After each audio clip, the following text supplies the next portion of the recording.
الأصدقاء السلام عليكم. Bonjour ou bonsoir les amis. J'espère que vous allez bien partout où vous vous trouvez.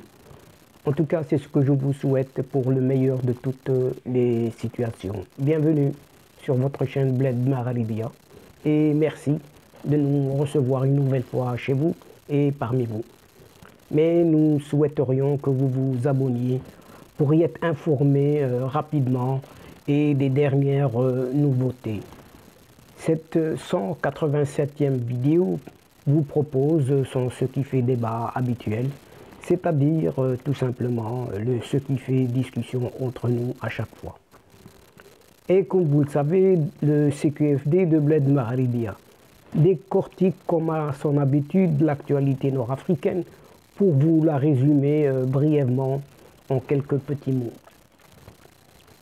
Le CQFD d'aujourd'hui se consacre aux 4 grandes malédictions de cette nouvelle Algérie, entre guillemets, avec une impasse politique sans précédent, un incontestable recul des libertés et une féroce répression de toute voix discordante, une crise économique défiant tout entendement et un malaise social jamais connu. Voilà ce qui résume le mieux la situation qui a prévalu en cette Algérie en 2021. Un bilan, quoi que l'on dise, désastreux. De plus, la répression systématique en Algérie est appelée à augmenter de manière violente selon les prévisions pour 2022. Et cette répression systématique est appelée, oui, à augmenter de manière violente durant les années qui viennent, a mis en garde le Parti des travailleurs, ce PT, l'une des formations politiques d'opposition les plus influentes dans ce pays. Oui, chers amis, aujourd'hui, tout le monde en convient que le problème de l'Algérie a pour origine un système, oui, un système, un ordre, ou plutôt un désordre de gouvernance qui résiste à tout changement et une aversion aux réformes qui a fait perdre à ce pays pétrolier pourtant et gazier, oui, sa transition et qui est en train de produire une large désillusion chez les jeunes et les moins jeunes. La gestion calamiteuse de la pandémie de Covid-19 est une implacable répression judiciaire du Hirak justement, qui était une chance historique de changement, ont freiné l'élan de ce mouvement pacifique pour réclamer un changement du système politique. Le pouvoir en place est resté inaudible aux sollicitations du peuple algérien pour plus de liberté et d'ouverture, avec un système qui est resté figé. Et pour de nombreux d'entre eux, l'Algérie vit une situation de régression continue. Aux abois, oui, aux abois, ce pouvoir algérien, loin de chercher les bonnes solutions, a préféré faire une fuite en avant, puisqu'il cherche constamment à se défausser de ses problèmes sur d'autres pays voisins, entre autres en l'occurrence, ne reculant pas à créer des tensions diplomatiques pour externaliser les problématiques sérieuses de gouvernance et de développement. C'est au plan politique que l'on peut mesurer au mieux la faillite du système algérien. Et lors des consultations électorales, si on peut les appeler ainsi, oui, on a enregistré une véritable désaffection historique et populaire, donc historique populaire. Il y a eu un taux de boycott inédit voire historiques, qui ont dit beaucoup de la désillusion du peuple algérien.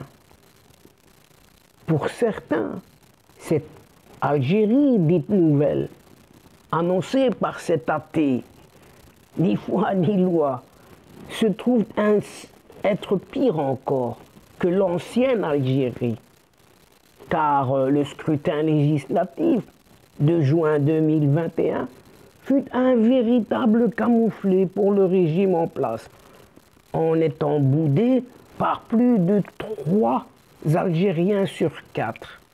Oui, vous avez bien entendu, ces élections législatives ont été boudées par 75% des Algériens. Et seulement 23% des Algériens se sont déplacés, 23% seulement se sont déplacés dans les bureaux de vote. Une très faible participation qui prive les résultats de tout sens. Donc toutes ces institutions actuelles, quelque part, sont illégitimes.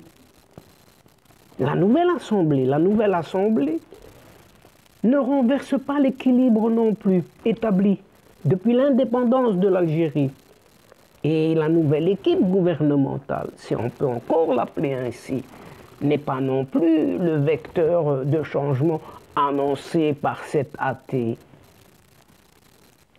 17 membres du gouvernement sortant sur 36 ont été reconduits.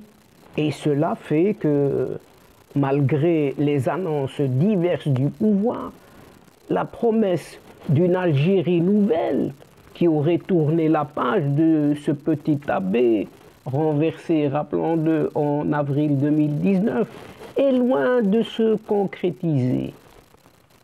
Le pouvoir en place reste déterminé à imposer sa feuille de route, quoi qu'il en soit, électoraliste, en ignorant les revendications du Hirak, à instaurer un État de droit, un État dirigé par des civils, une transition démocratique, la souveraineté populaire et une justice indépendante.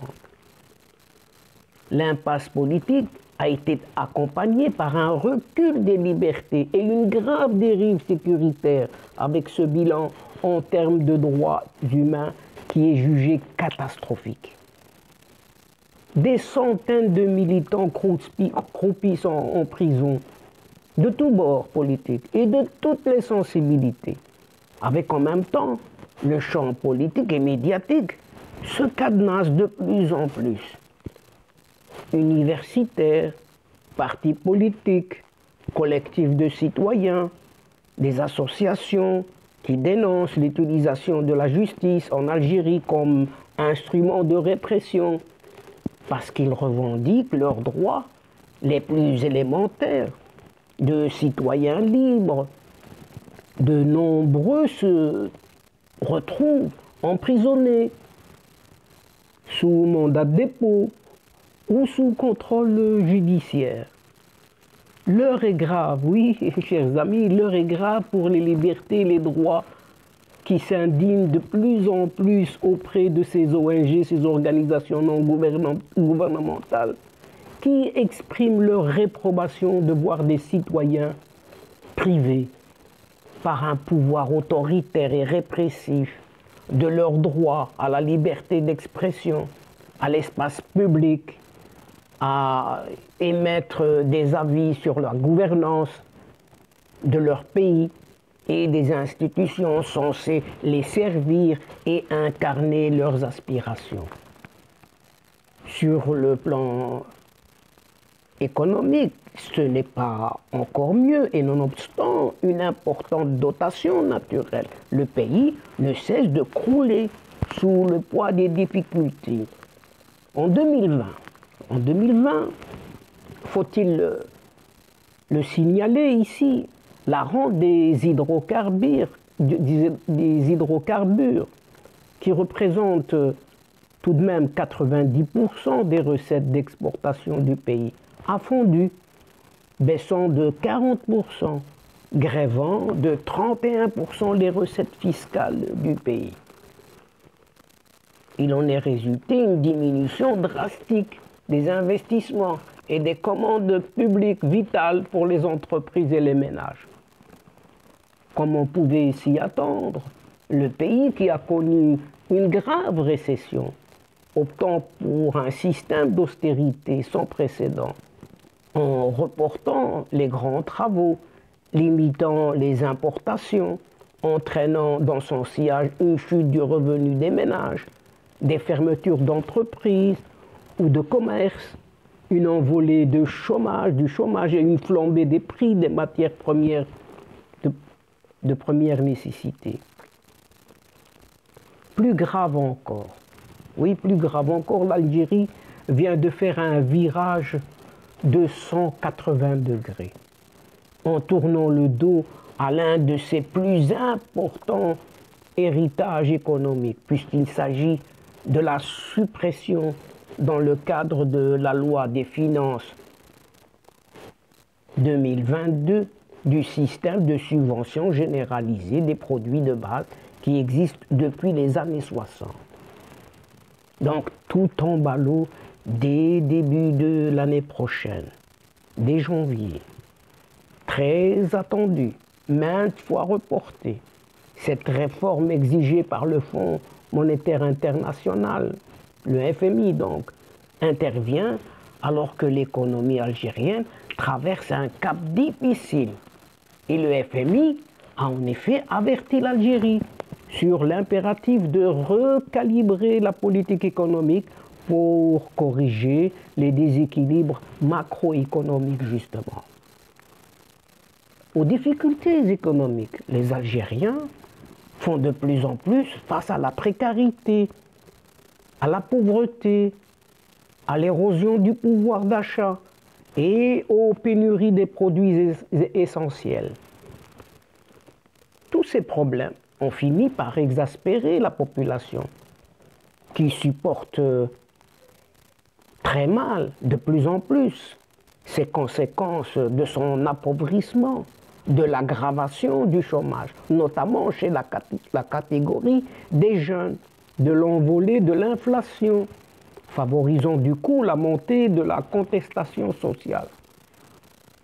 Écoutez bien, écoutez bien. Près de 24 millions d'Algériens consacrent plus de 60% de leurs revenus. Vous avez bien entendu. 24 millions d'Algériens consacrent plus de 60% de leurs revenus uniquement à la satisfaction de leurs besoins alimentaires. Vous avez très bien entendu. Alors que cette proportion se situe entre 10 et 20% dans de nombreux autres pays du monde. Alors qu'en Algérie, c'est 60% tout de même. 3 fois, si ce n'est 6 fois plus bas. Et la hausse des prix commence à peser également sur les bourses des ménages. Et dans le pays, l'inflation flirte avec les 6% du jamais vu, se traduisant par une hausse des prix et la levée des subventions publiques sur certains produits, notamment le carburant, affectant directement le pouvoir d'achat. Le chômage, oui, le chômage grimpe, puisque la population en chômage est estimée à 1,5 million. 1,5 million, ce qui correspond à un taux de chômage de 11,4%. Et dans ces 11,4%, dans 442 000, ce ne sont que des jeunes âgés de 16 à 24 ans. Et ces jeunes de 16 à 24 ans forment un taux de 26,9 pour uniquement cette catégorie. Le système de santé n'est guère mieux, puisqu'il a montré ou il a démontré ses limites.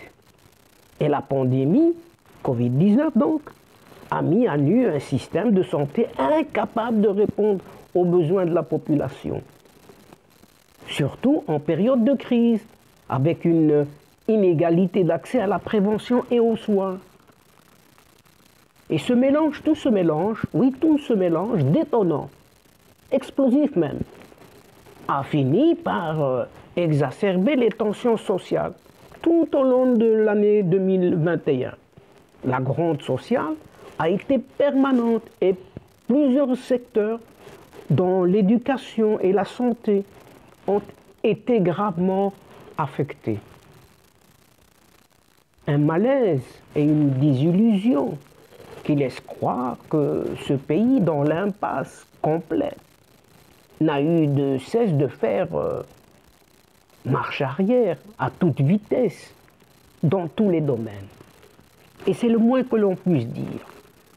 Oui, c'est le moins que l'on puisse dire. Près de 300 détenus politiques et d'opinion, des milliers de victimes de l'arbitraire, le recours abusif à la détention préventive très longue, des dizaines d'arrestations par jour, a déploré ce parti des travailleurs. Dans son rapport politique de la dernière session ordinaire du comité central. Et ce parti des travailleurs a aussi dénoncé des procès ne répondant à aucune norme de droit, des condamnations irréelles depuis 2 ans, y compris avec la levée du confinement, la privation incompréhensible de tous les détenus, du couffin tous les 15 jours, un droit garanti par la loi qualifiant d'inhumaines des conditions alimentaires et sanitaires dans les prisons, faute de budget tout simplement. Tout en dressant un bilan noir de la situation des droits humains en Algérie, le rapport présenté par cette secrétaire générale du parti, cette Louisa Hanoun, a dénoncé un sinistre sur le terrain des libertés en évoquant d'autres sinistres sur le plan social, sanitaire et économique. Dans ce sens, il a mis en garde contre une nouvelle colère populaire car il y a des limites à la patience humaine. Et l'année 2021 a été marquée par une offensive sans précédent contre le multipartisme et le droit à l'organisation politique en général. Et une décision de justice a été prononcée contre l'association des jeunes, donc cette association dénommée RAJ, et de partis politiques agréés, l'UCP et le PST, risquent de connaître le même sort, a-t-il dénoncé. Selon ce parti d'opposition, donc ce PT, Parti des travailleurs, le processus de remise en cause des droits politiques, arraché grâce au sacrifice de 500 jeunes en octobre 1988, enclenché par le biais des amendements liberticides introduits dans le code pénal en 2020, à la faveur du confinement justement, a été accéléré en 2021, aggravé dangereusement par des mesures d'exception généralisées, confisquant et criminalisant les libertés d'opinion, de presse, de conscience, et y compris de recherche scientifique. Oui, vous avez bien entendu, y compris de recherche scientifique, les libertés de manifestation, et tout récemment, la loi portant criminalisation des rassemblements, y compris autour de revendications sociales, ce qui constitue une menace directe sur le droit de grève, pour ne pas dire sur le droit tout simplement. Alors que les arrestations se multiplient, depuis la classification du mouvement pour l'autodétermination de la Kabylie, ce fameux MAC, avec l'autre mouvement, Rachad, comme organisation terroriste, excusez du peu, le parti a dénoncé une instrumentalisation de la lutte contre justement ce terrorisme.